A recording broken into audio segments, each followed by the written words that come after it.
Oke, Shalom, salam sejahtera, dan salam jumpa lagi bersama dengan saya, Pastor Abia Jack, di channel YouTube Abia Jack Ministry. Apa kabar Bapak Ibu, Saudara seiman, kawan-kawan semua yang ada di komunitas ini? Saya doakan semoga teman-teman semua dalam keadaan sehat dan dalam keadaan walafiat dan diberkati oleh Tuhan. Oke kawan-kawan, Bapak Ibu Saudara yang dikasihi oleh Tuhan Yesus Kristus, kita jumpa lagi di channel YouTube kita, yaitu Abia Jack Ministry. Dan hari ini saya senang sekali bisa kembali seperti biasa, bahwa di akhir pekan ini ya, selamat akhir pekan, dan banyak orang menanti akhir pekan ya. Jadi di akhir minggu ini dan besok ibadah, banyak karyawan atau kita yang berhenti bekerja dan mempersiapkan diri untuk besok untuk ibadah ya. Dan hari ini hari Sabtu, jadi kita mulai istirahat, rileks, santai begitu ya. Dan ini hari yang dinanti-nanti setiap akhir pekan.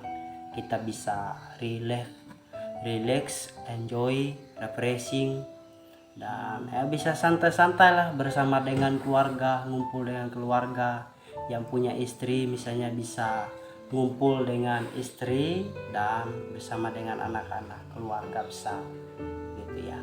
Dan masing-masing kita punya posisi ya, kesukaan kita. Ada yang ke olahraga, mungkin ada yang pergi, yang punya hobi-hobi lain, memancing dan lain sebagainya, berburu dan lain sebagainya ya. Ya ada hobinya gitu. Jadi kesempatan hari ini mereka ataupun kita segera untuk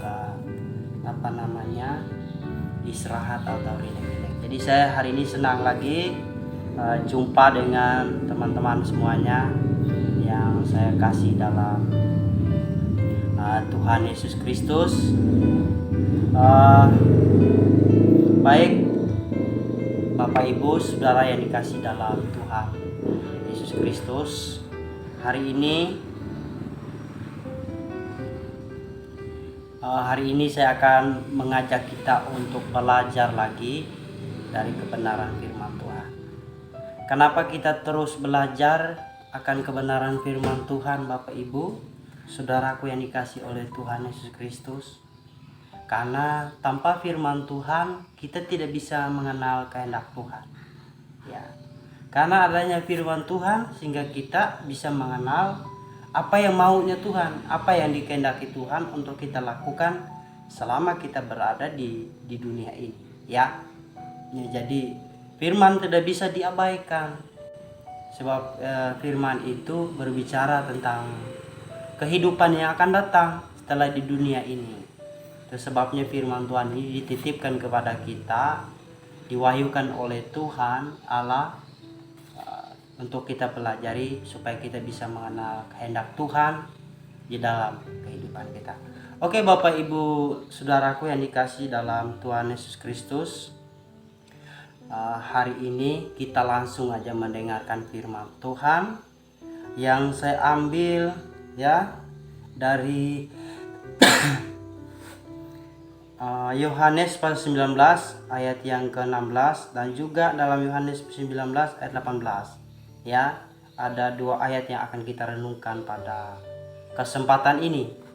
Dan berhubung pada kesempatan ini, bulan ini adalah bulan Paskah, oleh karena itu saya ngajak kita untuk berpikir atau belajar bersama-sama dari kebenaran firman Tuhan bersama dengan saya Pastor Abia Jack ya, di channel YouTube Abia Jack Ministry. Oke Bapak Ibu Saudara yang dikasih dalam Tuhan, hari ini kita akan lihat firman Tuhan ini berdasarkan satu tema atau topik yang akan kita renungkan bersama pada kesempatan ini ialah yaitu merayakan Paskah ya. merayakan hari wafatnya Isa Al-Masih, ya itu tema kita hari ini. Saya belajar berpikir, mengajak kita untuk belajar berpikir mengenai Paskah atau wafatnya Isa Al-Masih pada hari ini. Oke, Bapak Ibu, saudaraku, kawan-kawan semuanya yang sekalian dalam Tuhan. Terlebih dahulu kita baca firman Tuhan. Yohanes 19:16 pertama berkata demikian, akhirnya Pilatus menyerahkan Yesus kepada mereka untuk disalibkan. Mereka menerima Yesus. Yohanes 19 ayat 18 berkata, dan di situ ia disalibkan, mereka dan bersama-sama dengan dia disalibkan juga dua orang lain, sebelah menyebelah, Yesus di tengah-tengah. Jadi Bapak Ibu jemaat Tuhan, saudara-saudara yang dikasih dalam Tuhan Yesus Kristus, sobatku sekalian yang dikasih oleh Tuhan. Pada waktunya, tiba masanya Yesus disalibkan. Ya jadi waktu di Taman Getsemani, Yesus sedang berdoa dan di sanalah dia ditangkap oleh orang Farisi, ya, orang-orang berdosa, untuk disalibkan di tengah-tengah muridnya. Jadi yang perlu kita pahami pertama-tama, Bapak Ibu Saudaraku yang dikasih dalam Tuhan Yesus Kristus, ini penting dan perlu kita pahami bagi Bapak Ibu Saudara dan saya, supaya tidak gagal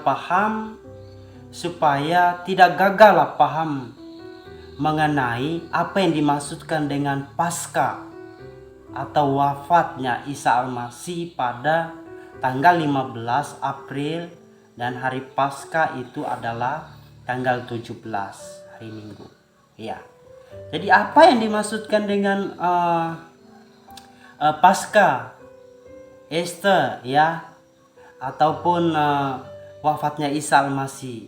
Sejauh mana, saya mau bertanya, sejauh mana pemahaman kita mengenai Paskah atau wafatnya Isa Al-Masih?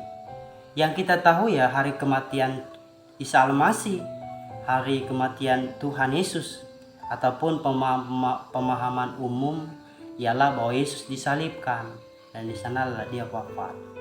Ini paham mengenai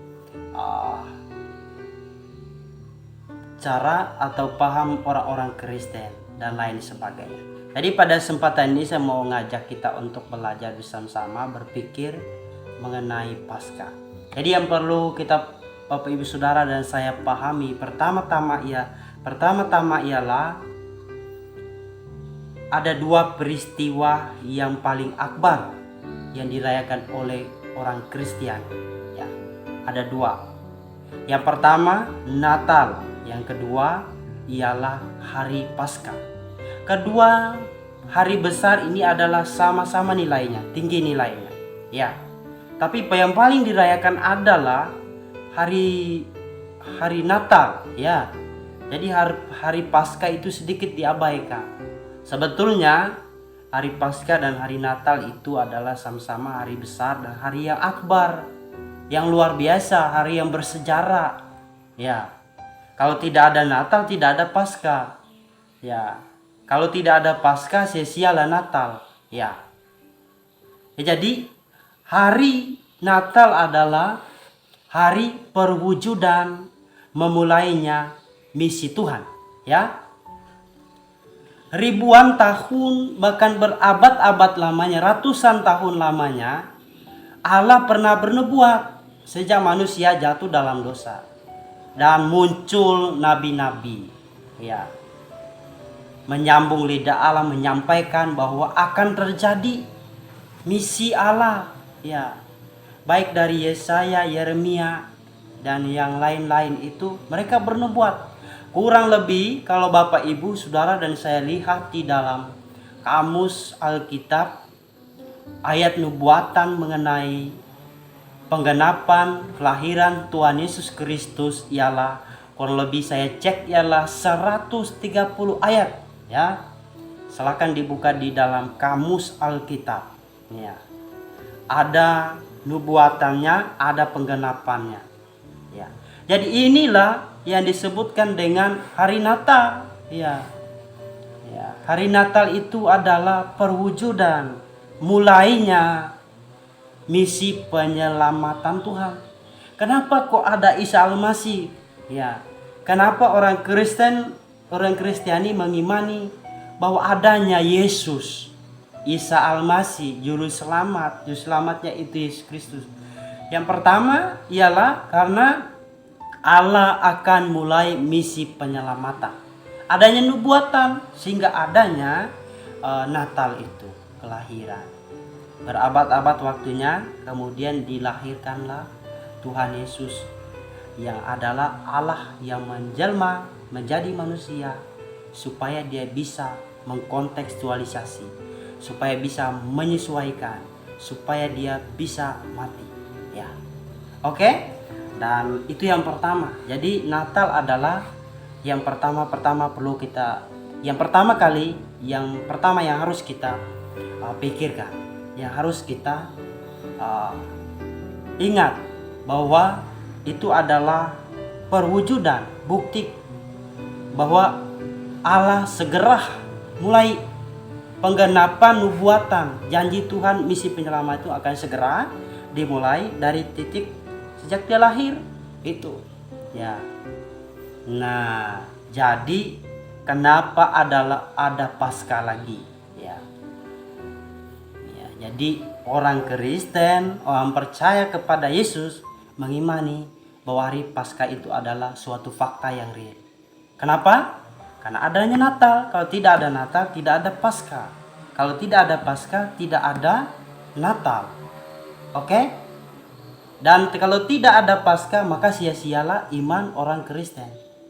Itu sebabnya hari Paskah itu, wafatnya Isa Al-Masih itu sangat penting bagi umat Kristiani, di mana kita boleh bersama-sama memperingati bahwa Allah begitu mengasihi umat manusia.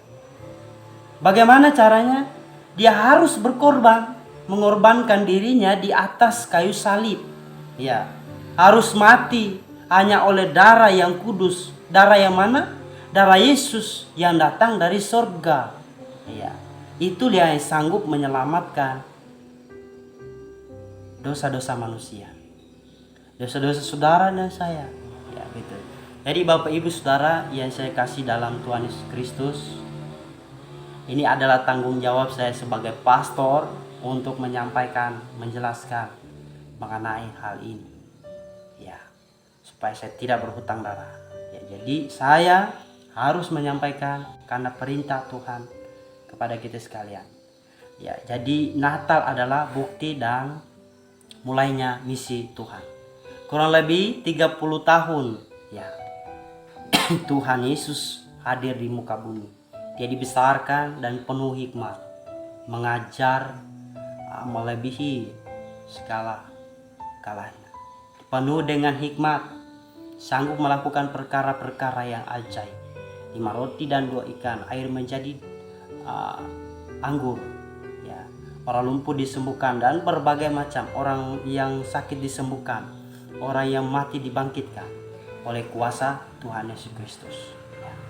Tetapi yang pada akhirnya dia rela menyerahkan dirinya untuk disalibkan, supaya saudara dan saya diselamatkan, supaya saudara dan saya adalah dibebaskan oleh Tuhan. Ya, dosa saudara dan saya dibebaskan. Jadi kita dimerdekakan oleh Tuhan di atas kayu salib Tuhan Yesus Kristus, supaya kita diselamatkan. Jadi Bapak Ibu Saudara yang saya kasih dalam Tuhan Yesus Kristus, pada kesempatan ini ialah kita mau ingat bahwa dua peristiwa ini adalah Natal dan Paskah adalah merupakan hal yang penting yang harus diingat dan dipahami oleh orang Kristen. Ya. Kemudian Paskah, apa itu Paskah? Paskah adalah merupakan hari ataupun puncak, ya. Paskah adalah puncak penggenapan misi Allah, misi penyelamatan Tuhan. akhir atau puncak, ya, titik akhirnya rencana Allah itu diselamatkan. Sebab dikatakan dalam kayu salib, dalam Yohanes, bahwa Yesus telah mati satu kali dan untuk selama-lamanya. Tidak ada lagi yang disalibkan seperti Tuhan Yesus, hanya satu kali, ya. Ya, tidak ada yang salib. Jadi Bapak Ibu Saudara yang dikasih dalam Tuhan Yesus Kristus, artinya Tuhan Yesus itu datang satu kali dan mati satu kali, maka dosa kita dihapuskan, ya. Dengan darahnya, oleh bilur-bilurnya kita disembuhkan, oleh kuasanya kita disembuhkan. Jadi Yesus merupakan kala Yesus tergantung di atas kayu salib, itu membuktikan bahwa Yesus atau Allah sudah memenuhi janjinya, ya. Allah menggapai janji, puncak daripada misi Allah itu. Misi Allah sudah selesai, misi penyelamatan. Sekarang ketika Tuhan Yesus mati, bangkit dari dalam kuburan, naik ke surga, dan sudah selesai misi. Tergantung Bapak Ibu Saudara dan saya, bagaimana kita menjadi orang yang percaya, bagaimana kita menjadi orang Kristen yang sungguh-sungguh, bagaimana kita menjadi orang Kristen yang taat, bagaimana kita menjadi orang Kristen yang sejati, ya. Hiduplah sesuai dengan firman-Nya, tiada lain, ya. Jadi kita hidup sesuai dengan firman, taat akan firman Tuhan, taat akan perintah Tuhan, taat dan terus taat apapun yang diperintahkan. Jangan hanya kita taat hanya sebagian, tapi semua yang harus kita taatkan. Tak bisa diabaikan satu saja, Bapak. Semua harus kita taatkan. Taati dalam kebenaran firman Tuhan. Kenapa? Supaya kita bisa memperoleh keselamatan. Bapak Ibu Saudara dan saya. Jadi Bapak Ibu Saudara dan saya membutuhkan keselamatan. Itu sebabnya Bapak Ibu Saudara dan saya harus taat akan perintah Tuhan. Jadi yang perlu ingat sekali lagi, Paskah adalah merupakan puncak dari misi penyelamatan Tuhan. Siapakah itu Yesus Isa Al-Masih? Dia adalah janji, dia adalah nubuatan, rencana misi Allah yang telah digenapi melalui Natal kelahirannya 2000 tahun yang lalu. Kemudian puncak misi Allah ialah letaknya pada hari Paskah, tanggal 15 ketika dia mati menghembuskan napas. Jadi Yesus Kristus betul-betul mati. Dia menyerahkan nyawanya. Dia berkata, kepadamu Bapa, kuserahkan nyawa, ke dalam tanganmu kuserahkan nyawaku. Inilah ucapan terakhir Tuhan Yesus, ya. Dia menyerahkan nyawanya menggantikan Bapak Ibu Saudara dan saya, supaya kita bisa diselamatkan oleh Tuhan, supaya kita bisa memperoleh keselamatan. Amin. Tinggal bagaimana kita menjadi orang yang percaya kepada Tuhan, orang yang sungguh-sungguh. Oleh karena itu, hari ini saya senang bisa bertemu dengan Bapak Ibu Saudara sekalian di akhir pekan ini, berbagi firman Tuhan, mengkongsikan, bilang Malaysia, kongsi, ya, share, ya, sharing tentang firman Tuhan. Apa itu Paskah? Ya, jadi di akhir pada kesempatan ini, akhir pekan ini, saya senang bisa menyapa dan membawa Bapak Ibu Saudara sekalian duduk bersama-sama untuk sehidang dengan kebenaran firman Tuhan pada kesempatan sore hari ini. Oke, jadi Bapak Ibu yang saya kasih dalam Tuhan Yesus Kristus, sekali lagi saya ulangi, sejak manusia jatuh dalam dosa, Allah punya misi penyelamatan. Nubuatan tentang misi penyelamatan itu 130 ayat yang dicatat dalam Perjanjian Baru dan Perjanjian Lama dalam Alkitab. Ya, 130 ayat membuktikan di dalam kamus Alkitab.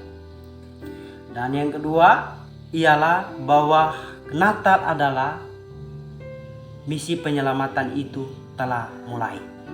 Titik sudah dimulai. Ya, kelahiran Tuhan Yesus membuktikan bahwa Allah sudah mulai misi penyelamatan itu.